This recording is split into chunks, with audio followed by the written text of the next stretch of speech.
Desde o início da humanidade, o homem olha para o mundo ao seu redor e busca respostas. E uma das principais perguntas é: do que tudo é feito? Qual a base de tudo?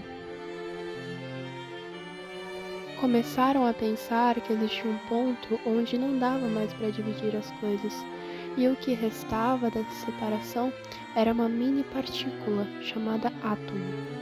Numa época que a ciência não passava de filosofia, os primeiros a pensar nisso foram Leucipo e Demócrito, que pensavam que o átomo era a menor parte e que ele era indivisível.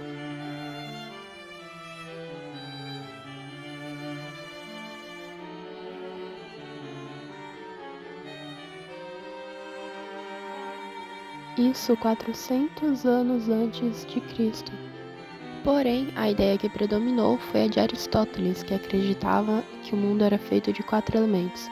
E então muitas civilizações se concentraram na filosofia, na matemática e na astronomia. E durante muito tempo a ciência não pôde avançar por causa da influência da Igreja. Até que, séculos depois, em 1803, John Dalton reviveu a ideia dos átomos, propondo que cada elemento químico era composto por átomos de massa e de tamanho específicos. Ele também sugeriu que os átomos poderiam se combinar para formar novos compostos químicos. Essas ideias começaram a ser aplicadas em experimentos químicos, levando ao desenvolvimento da tabela periódica e de uma melhor compreensão das reações químicas.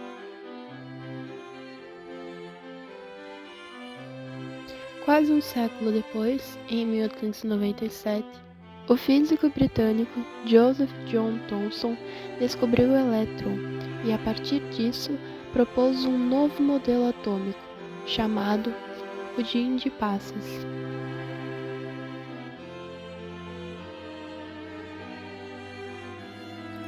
Ele acreditava que os átomos eram esferas positivas, com elétrons negativos incrustados neles, como passas no pudim. Essa ideia trouxe grandes avanços na compreensão da eletricidade e no desenvolvimento de novas tecnologias, como lâmpadas e motores.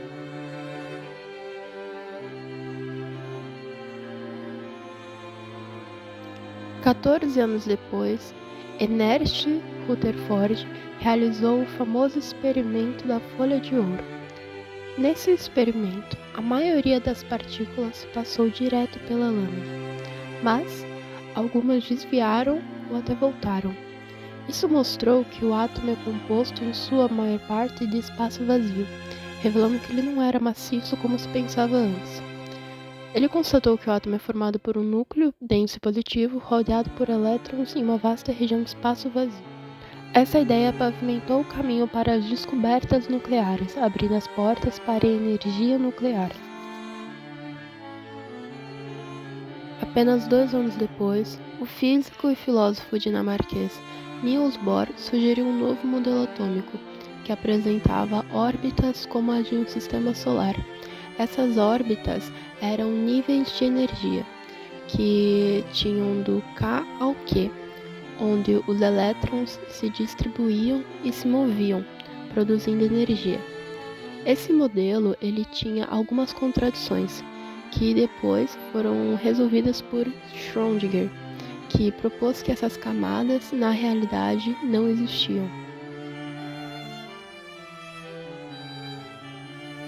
Durante a Segunda Guerra Mundial, o segredo da divisão do átomo foi revelado através do Projeto Manhattan.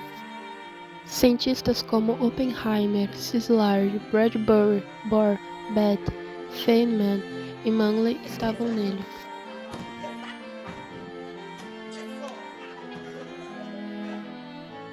Esses cientistas descobriram como liberar a energia contida no núcleo. A aplicação imediata dessa descoberta foi devastadora. As bombas de Hiroshima e Nagasaki. Mas afinal, por que é tão difícil dividir o átomo? Acontece que o átomo ele tem uma estrutura estável e a energia necessária para dividi-lo é imensa. Mas com um reator nuclear ou com uma bomba nuclear, essa barreira pode ser quebrada pelo humano. E de agora em diante, o que será que acontecerá na ciência? Vai ser usado para o bem ou para o mal?